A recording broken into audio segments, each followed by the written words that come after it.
சட்டமன்றத்தில் கருப்பு பேட்ச் அணிந்து நள்ளிரவு 2 மணிக்கு ஜனநாயகத்தின் மீதான தாக்குதல் என்று இந்த வக்பு சட்ட திருத்த மசோதா குறித்து சொல்லியிருக்க உங்க கருத்து என்ன? மாநிலத்தினுடைய முதலமைச்சர் இந்த வக்பு திருத்த மசோதா குறித்து சரியாக அவர் கவனத்தில் கொள்ளவில்லை என்பதுதான் நான் நினைக்கிறேன். அது மட்டுமல்ல, இன்று சட்டப்பேரவையிலே அத்தனை பேரையும் கருப்பு பேட்ஜ் அணிந்து மத்திய அரசு சட்டத்தை திரும்ப பெற வேண்டும் என்று கோஷமிடச் சொல்வது இந்த சட்டப்பேரவையினுடைய மாண்பினை குலைக்கின்ற செயலாக நாங்கள் பார்க்கிறோம். ஏனென்றால் சட்டப்பேரவையில் கொண்டு வருகின்ற ஒரு சட்டத்திற்கு எதிராக ஒரு மாநகராட்சியோ ஒரு முனிசிபாலிட்டியோ இந்த மாதிரி தீர்மானம் போட்டு அதை கோஷம் போட்டா எப்படி இருக்குமோ அதே போலத்தான் இதுவும் இருக்கிறது.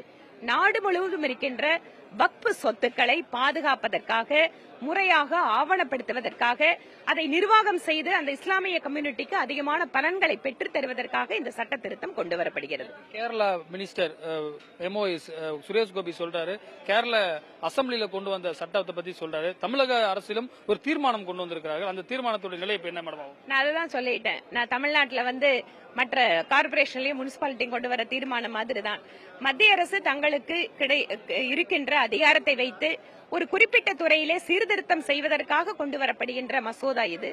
அவர்களுடைய ஒரு இஸ்லாமிய கிறிஸ்தவ வாக்கு வங்கி அரசியல் எப்போதும் திராவிட முன்னேற்ற கழகம் செய்வதுதான்.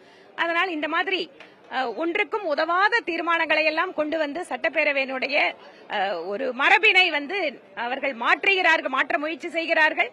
அதே சமயம் எந்த ஒரு இஸ்லாமிய சமுதாயத்திற்கு அந்த சொத்துக்கள் நல்ல முறையிலே கொண்டு சேர்க்க வேண்டுமோ அதை பற்றி எந்த முயற்சியும் எடுக்காமல் அவர்கள் இன்னும் இருட்டிலேயே வைத்துக் கொள்வதற்காக இந்த தீர்மானத்தை கொண்டு வருகிறார்கள். 2014 யூபில நிறைய சீட்டு வாங்கினீங்க, ஜெயிச்சிங்க. 2019 அப்படி கொஞ்சம் குறைஞ்சது, 24 பாதியா குறைஞ்சிருச்சு. அதை திருப்பி மீட்டெடுக்கிறதுக்கு தான் இது சொல்லி தயாநிதி மாறன் நேற்று பார்லிமெண்ட்ல பேசியிருக்காரு. மேடம், உத்தரப்பிரதேசத்துல சட்டப்பேரவை தேர்தலின் போது எங்களுடைய வாக்கு வங்கி உயர்ந்தது. 2 முறை எங்களுக்கு மக்கள் ஆதரவு அளித்தது. அதையெல்லாம் வசதியா மறந்துட்டாரா?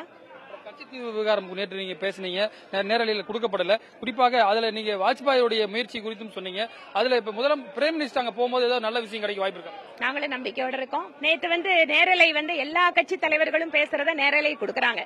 நான் எழுந்திருக்கும் போது மட்டும் நேரலையை கட் பண்ணிடுவாங்க. அது மட்டும் இல்ல, நான் பேசின வீடியோ கூட அனுமதிக்கப்பட்ட வாசங்கள் கூட உங்களுக்கு கிடைச்சிருக்காது.